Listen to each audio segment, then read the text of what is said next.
अस्सलाम वालेकुम। तो हम जो है इरिटेंट पॉइजन को आगे कंटिन्यू करेंगे। ये फोरेंसिक मेडिसिन में स्पेशल टॉक्सिकोलॉजी की बहुत इंपॉर्टेंट जो है ऐसे समझे एक टॉपिक है। आज हम मेटेलिक पॉइजन को करेंगे। हमने नॉन मेटेलिक पॉइजन कर लिए। अब हम चलते हैं इसकी मार्किंग की तरफ। ये एमसीक्यू एससीक्यू दोनों के लिहाज से बहुत इंपॉर्टेंट है। हम देखते हैं कि मेटेलिक पॉइजन में हमारे पास जो है आर्सेनिक जो है ये सबसे पहला है। इसमें हमने जो करने हैं आर्सेनिक को भी कर लेते हैं। इसमें मोस्ट इंपॉर्टेंट बातें कर लेते हैं। आर्सेनिक करना है हमने, मरकरी करना है, लेड करना है, कॉपर को देख लेंगे, थेलियम से भी एक दो बातें देख लेंगे, बस जिंक एज सच इतना इंपॉर्टेंट नहीं है। आर्सेनिक एक ग्रे सब्सटेंस है, टू बी नॉन पॉइजनस, और ये रीडिंग वाला है, एमसीक्यूज के लिए नहीं है। सोर्सेज ऑफ आर्सेनिक, ये आपको आर्सिनस ऑक्साइड एक ये टर्म का पता होना चाहिए जो कि व्हाइट आर्सेनिक है, आल्सो नाउन एज आर्सिनस आर्सेनिक। इसमें क्या है और इसको क्या कहते हैं इन द लोकल लैंग्वेज में इसको क्या कहते हैं ये पता हो। It occur in two form white, ये नहीं, ये बस रीडिंग वाला है। सल्फाइड्स आपको ये पता है आर्सिनस ऑक्साइड है, सल्फाइड्स ऑफ आर्सेनिक है, कॉपर कंपाउंड्स ऑफ आर्सेनिक है, अदर्स। बस कुछ ये भी याद रह जाए तो ठीक है, वरना ये भी छोड़ दें, ठीक है। अभी तक हमने कुछ नहीं किया। आर्सेनिक का सिर्फ आपने जनरल इंट्रो एक दफा पढ़ना है। उसके बाद सिम्टम्स में इसका क्या आता है, अगर हम पहले देखें कि ये एक्यूट आर्सेनिक पॉइजनिंग, आपको पता है इरिटेंट हमेशा जीआई आपके ट्रैक में प्रॉब्लम पैदा करेंगे। तो अब हम देख लेते हैं एक्यूट पॉइजनिंग के अंदर 15 से 30 मिनट के अंदर जो है खुराक के साथ लिया जाता है, बर्निंग सेंसेशन हो जाएगी उसी तरह। और ये जो है swear continuous and persistent vomiting follows, और स्टमक कंटेंट आ जाएंगे, आपको इरिटेशन हो जाएगी, स्टूल आर टिंज्ड विद ब्लड, ये काम की बात है। इसके अंदर उसके फॉस्फोरस के अंदर तो स्टूल जो थे वो ल्यूमिनस ब्लैक, डार्क ब्लैक थे, ल्यूमिनोसिटी थी। यहां पे ब्लड होगा watery like rice water stool. अब ये राइस वाटर स्टूल दे दिया जाता है, आपने बताना होता है आर्सेनिक। तो ये आपका मैंने एमसीक्यूज भी बता दिया है कि यहाँ पे राइस वाटर स्टूल है। और contain shreds of mucus membrane, fragments of poison, ये आपको सब मिल जाता है, ठीक है। ये intense thirst is a constant feature but drinking water accentuate vomiting. सही हो गया। इंटेंस थ्रस्ट भी आर्सेनिक का जो है ना ये फीचर है, किसका, आर्सेनिक का, ठीक है। अच्छा, पेनफुल क्रैम्प्स पड़ेंगे टांगों में डिहाइड्रेशन की वजह से, और यूरिन भी कम हो जाएगा, ओलिगोयूरिक हो जाएगा। स्किन इरप्शंस होंगी इन लेटर स्टेजेस, स्किन पे जो है वो इरप्शन हो जाएगी। Collapse sets in with in, अच्छा, डैमेज स्किन, क्योंकि वॉमिटिंग हो रही है तो पेशेंट हाइपोटेंशन में चला जाएगा और कोलैप्स भी हो सकता है, फीबल पल्स हो जाएगी, कन्वल्जन और coma. In some patient survives initial acute attack, the poisoning become sub acute, the symptom persist in lesser degree, the patient become progressively. अब वो कह रहे हैं कि सब एक्यूट का मतलब यह है कि बास पेशेंट ने आर्सेनिक ले लिया, सिम्टम सब क्लिनिकल थे, ऐसे नहीं थे कि वो डॉक्टर के पास गया, उसने कहा, उसको ऐसे लगा यार तबीयत खराब हो रही है हल्की हल्की, तो वो बस ऐसे कि मैं ठीक हो जाऊंगा, खुद ठीक हो जाऊंगा, उसको नहीं पता उसको किसी ने जहर दी है, तो वो बस ऐसे करता करता 7 दिन के अंदर इस दुनिया से ऊपर चला जाएगा। फैटल डोज क्या है, 120 to 200 मिलीग्राम, उसकी भी मिलीग्राम में थी, फोस्फोरस की भी, ठीक है। फैटल पीरियड 2 to 3 आवर, उसका था फोस्फोरस का कि आप विद इन 24 आवर चले जाएंगे दुनिया से, इसका है कि आप 2 से 3 घंटों के अंदर दुनिया से जाने का अंदेशा है, ठीक है। बस यही आपने याद रखना है। आगे हम देख लेते हैं कि इसके जो है सिम्टम्स क्या हैं, वो देखते हैं, बिकॉज ये बहुत अहम है। अच्छा, वॉमिटिंग, ये इसकी क्या लिखी हुई है इन्होंने, ट्रीटमेंट आई थिंक लिखी, पोस्ट बिल्कुल ट्रीटमेंट है, बिकॉज सिम्टम्स को हम कर रहे हैं। वो कहते हैं द वॉमिटिंग एज अकर्ड, आपने जो है स्टमक वॉश करना है, बिकॉज करते हैं आर्सेनिक पार्टिकल्स को रिमूव करना है। The freshly precipitated hydrated ferric oxide which is rather slow to prepare is administered as antidote. तो इसका एंटीडोट आपको पता लग गया, फेरिक ऑक्साइड आपसे पूछा जाएगा पेपर के अंदर। अच्छा, with the object of forming ferric, जो कि बना देगा harmless salt. The precipitable is given in suspended water में देना है, और ये जो है आपने रीड करना है। Ferric oxide can not be quickly prepared, तो उसके साथ हम दे सकते हैं कैल्सिनाइड, मैग्नीशिया और चारकोल में भी, जो चारकोल और magnesia. No alkali should be given by mouth since they increase the solubility of white arsenic. तो आपने अल्कली नहीं देना, ये आपको बस याद रखने के लिए, एमसीक्यूज भी नहीं आता, बस हमने जो है इसको भी देख लिया। अब आगे आ जाए, the systemic effect should be treated. सबसे पहले हमने कहा कि फेरिक ऑक्साइड हाइड्रेटेड जो है एंटीडोट है। अब हमने कहा कि जो सिस्टेमिक इफेक्ट है उसके लिए डाइमरकैप्रोल, जिसका दूसरा नाम बाल है, वो देते हैं। तो ये क्या करता है, इसका mechanism of action SH radical बनाता है, जो कि क्या करते हैं, आर्सेनिक के साथ कंबाइन कर जाते हैं, और ये जो है oxidation through sulfhydryl enzyme by arsenic आ रहा है, BAL complex which is excreted by the. तो यानी कि आर्सेनिक जो है उसके मैकेनिज्म ऑफ एक्शन को एसएच रेडिकल इनहिबिट करते हैं, जो कि बाल में होते हैं।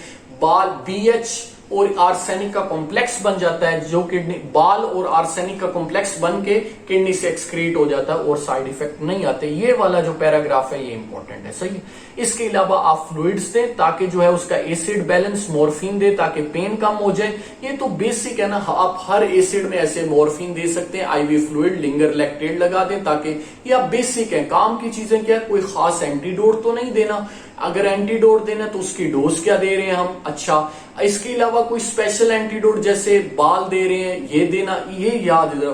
बाकी सब जनरल है कि स्टमक वॉश जनरल है, और इसके अलावा स्टमक वॉश के अलावा एंटीडोट के भी अलावा सिस्टेमिक ट्रीटमेंट, इसमें आपने आईवी फ्लूइड्स लगाने हैं। इसके बाद आपने पेन की ट्रीटमेंट देनी है, अगर आंख पे कुछ हुआ एंटीबायोटिक्स देनी है। तो इस तरह हम चलते हैं, ये सिर्फ काम की बातें वही हैं जो आपको बता दी हैं। पोस्टमार्टम अपीयरेंस में इस पे जो है हम देखते हैं कि कोई खास की बात हमें खास, द बॉडी प्रेजेंट डिहाइड्रेटेड साइनोस, ये कोई इतनी पूछी नहीं जाएगी। अब आपको पता लग जाए कि बॉडी श्रंकन है, आई बॉल क्या हो जाएंगी, बड़ी हो जाएंगी, सूखी दिखाई देंगी, श्रंकन आई बॉल होंगी, और स्किन पे रिंकल हो जाएंगे, जॉन्डस हो जाएगा। अब देख लेते हैं इंटरनल में क्या। इंटरनल में आपको पता है जीआईटी एरोडिड होगी, एडिमेटस रेड और इरोडियन होगी, और उसके बाद ब्लड और पाइलोरिक एंड ये छोड़ दें सब, बस आपने सब क्यूटेनियस, ये तो हर में होते हैं। Petechial haemorrhage under the endocardium, ये वाली बात, petechial haemorrhage under the endocardium of the left ventricle are comparatively common and may be found even when the stomach presents little sign of irritation. Haemorrhages ये वाली काम है, petechial haemorrhage under the endocardium, ये मत भूलिएगा, ठीक है। The liver में show patchy fatty degenerative and less frequently necrosis with joints. तो इसमें जो आपका लीवर है उसकी नेक्रोसिस नहीं होगी जैसे फास्फोरस में होती थी, यहां पे सिर्फ फैटी डीजनरेशन यानी कि फैट का थोड़ी सी प्रेजेंस दिखाई देगी, ठीक है। और ये इतनी ज्यादा आपसे पोस्टमार्टम अपीयरेंस इंपॉर्टेंट नहीं है, अपनी जीआईटी की लिखनी है, तरतीब से चलें, ओरल फिर जीआईटी पूरी बताएं। इसके अलावा आप फिर बताएं सिस्टेमिक में ऑर्गन स्टेप बाय स्टेप कर लें, हार्ट का बता दें, ब्रेन का बता दें, लीवर का बता दें, किडनी, लीवर और हार्ट, ये 3 मेन ऑर्गन है जिसपे मोस्टली पॉइजन हमारे एक्ट करते हैं, ठीक है। हम ब्रेन वाले भी पढ़ेंगे, वो अलहदा से हैं, ठीक है। तो ये आपको पता होना चाहिए। अब ये एज सच इसका नहीं पूछा, लेकिन इसके ट्रीटमेंट और सिम्टम्स जो है वो आते हैं। अब हम देखते हैं कि आता क्या पेपर में आपका आया हुआ है कि क्रोनिक आर्सेनिक पॉइजनिंग में रिजल्ट फ्रॉम, ये रीडिंग वाला है। अब आ जाए कि क्रोनिक गेम तो अब शुरू हुई है आर्सेनिक की, ये 5 से 6 मरतबा आया हुआ है कि क्रोनिक आर्सेनिक पॉइजनिंग की स्टेजेस बता दें। नंबर 1 पहली क्या होती है, first stage of nutritional and gastrointestinal disturbances, ये बेसिक स्टेज है कि उसको खाने में मसला और जीआईटी का मसला, सही है। सेकंड स्टेज कैटरल स्टेज, जिसमें सिम्टम्स बढ़ रहे होंगे, और third stage of skin rashes, यानी कि तीसरी स्टेज में स्किन में, हमने पढ़ा भी था स्किन में जो है वो मसला होता है। Fourth stage nervous disturbances. First stage, अब इनकी डिटेल भी आपने लिखनी है, 5 नंबर का एससीक्यू है, आपने पूरा लिखना है। देखते हैं, the earliest sign is gradual emaciation, पतला हो जाना, loss of appetite, nausea, intermittent attacks of vomiting, diarrhoea और कॉमन, ठीक है। ये आपका हो गया न्यूट्रिशनल में एमिसिएशन। सेकेंड स्टेज कैटरल, इसमें फ्लू लाइक सिम्टम्स होंगे, कॉमन कोल्ड के सिम्टम होंगे, कंजक्टिवाइटिस होगा और कफिंग होगी, होर्सनेस ऑफ वॉइस और ब्रोंकियल कैटार, ठीक हो गया, ये भी बेस। अब थर्ड स्टेज है ना, अलहदा से भी पूछा हुआ है कि right the skin chronic chronic arsenic poisoning में स्किन में जो चेंजेस आते हैं उसके ऊपर नोट लिखें, 2 या 3 नंबर का आपसे पूछ लेते हैं, सही है। ऊपर पूछते हैं डायग्नोसिस क्या था, आप कहते हैं आर्सेनिक, बिकॉज वो आपको राइस वाटर स्टूल दे देता है उसमें सिनेरियो में। फिर आपसे पूछता है कि स्किन पे क्या है, तो आपने स्किन के पॉइंट्स बनाने में आपको बनवा देता हूं। नंबर 1 पॉइंट क्या है, there is irritation of skin. दूसरा पॉइंट क्या है, vesicular eruption and some time, ये वेजिकुलर इरप्शन ये देखें, form of nettle rash for which arsenic poisoning में भी मिस्टेकन आ रहा है, assumes in the form of nettle rash, तो ये इसका जो है मिस्टेकन पॉइंट है। Vesicular eruption and some time this assume the form of a nettle rash from, तो ये आपने देख लें। उसके बाद क्या, brown pigmentation, patchy brown pigmentation, जिसको हम रेन ड्रॉप टाइप पिगमेंटेशन, ये आपका सिनेरियो में भी आ जाता है, तो ये बहुत इंपॉर्टेंट है, ठीक हो गया। और ये भी एडिसन डिजीज से मिस्टेक हो सकता है, ठीक है। उसके बाद hyper keratosis of palm and, तो यहां पे कैराटिन जो है वो थिकन हो जाएगा, ये चौथा पॉइंट हो गया। और there may be falling out of hair and brittleness of nail आ रहा है, सही हो गया। White bands known as Mees lines crossing the nail और फिंगर टोज आ रहे हैं, यहां पे आपको व्हाइट बैंड्स नजर आएंगे जो कि मी लाइन जिसको हम कहते हैं। तो आपने ये 6 पॉइंट, जो 5-6 पॉइंट है, इनको पॉइंट्स बना के लिखेंगे, आपके नंबर पूरे। 4 स्टेज आपसे भी अलहदा में पूछ ली जाती है, इसमें हम देखते हैं कि हाथ एंड हैंड एंड फीट की tenderness of muscle some time with paresis, arsenical neuritis closely resemble associated with chronic alcoholism से मैच कर सकता है। हेडिक, ड्राउजीनेस, इंपेयरमेंट और मेंटल एक्टिविटी क्या है, न्यूराइटिस मीन वो आपको पता है कि न्यूरॉन की डिस्टर्बेंस हो जाएगी, बस हेडिक, ड्राउजीनेस, तो ये हमने कर लिया। ये मोस्ट इंपॉर्टेंट, यही वाली हमने पॉइंट्स पढ़े हैं 4, ये बहुत इंपॉर्टेंट एससीक्यू है। आगे देखते हैं, there may B liver damage, ये तो कॉमन सिम्टम है, किडनी डैमेज, ये कोई इसके खाद। अच्छा, involvement of the heart is a common feature of chronic poisoning and may prove fatal। ये आपने जैसे हमने पढ़ा था ना, एंडोकार्डियम पे आपको पैचेस मिलेंगे ब्लड के, तो ये वही बता रहा है हार्ट का, तो ये वाला पॉइंट अहम है।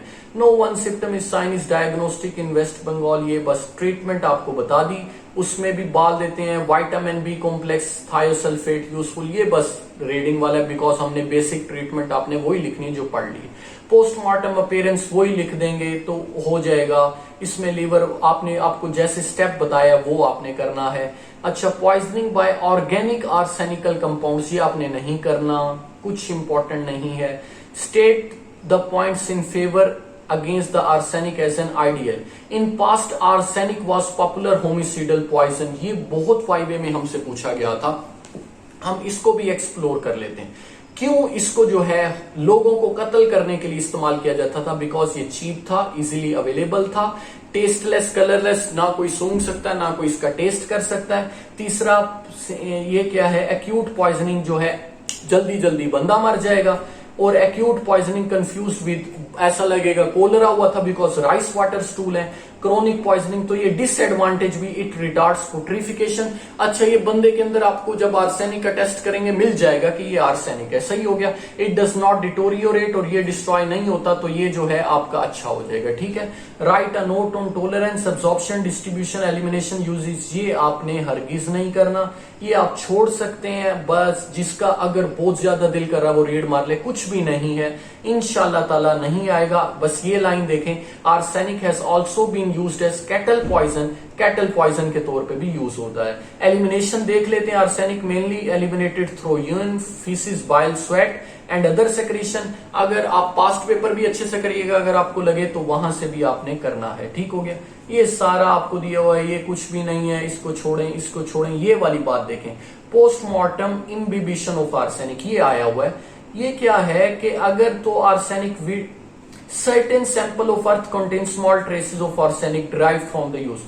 अच्छा, arsenic weed killer in the burial ground and drainage of water, सही। It is known that when a dead body is buried in such a small quantity of RMA enter where the soil contain arsenic and arsenic poisoning is suspected, sample of the earth may around in the body। अब वो ये कह रहा है कि एक बंदे को आर्सेनिक से ही कत्ल किया गया और आर्सेनिक वाली जमीन पे ही उसको गाड़ दिया गया, यानी कि वो ऐसी जमीन थी जिसमें आर्सेनिक था। तो हम किस तरह पता लगाएंगे, हम सैंपल लेंगे आर्सेनिक का जो कि उस जमीन में था, उस पानी, जमीन के पानी में था, और उस बंदे से भी लेंगे।